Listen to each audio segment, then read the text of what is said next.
Je m'appelle Hugo Botton et je termine actuellement ma 3e année de thèse à l'université de Cergy et de Nantes sous la direction de Renaud Epstein et de Jean Rivière. Il s'agit d'une thèse CIFRE qui est cofinancée par le bureau d'études Le Compas et Nantes Métropole.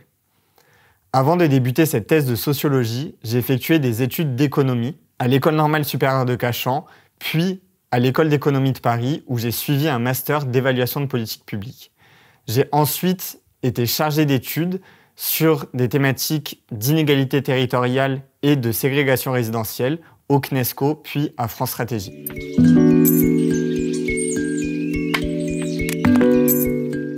Alors ma thèse prend ses racines dans le débat sur la supposée inefficacité de la politique de la ville. Qu'on s'intéresse au taux de chômage ou au taux de pauvreté, force est de constater que la précarité se concentre globalement dans les mêmes quartiers au fil des années. Ce phénomène est fréquemment interprété comme une forme d'assignation à résidence qui toucherait les habitants des quartiers d'habitat social qui seraient bloqués dans leur parcours résidentiel faute d'alternative.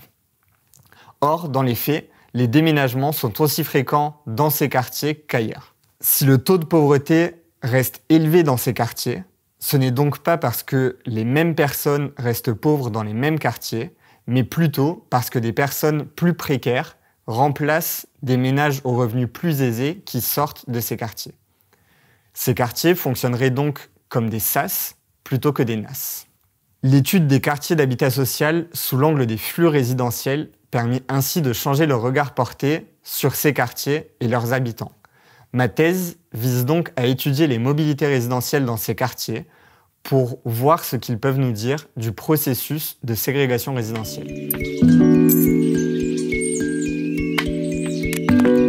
J'exploite dans ma thèse des données inédites qui ont été collectées auprès des principaux bailleurs sociaux de Nantes Métropole. Ces données couvrent plus de 60 000 déménagements sur les 10 dernières années et indiquent les caractéristiques sociales ainsi que les lieux de résidence successifs des habitants qui ont changé de logement. La collecte de ces nouvelles données me permet ainsi d'appliquer des méthodes issues de la littérature internationale au cas français.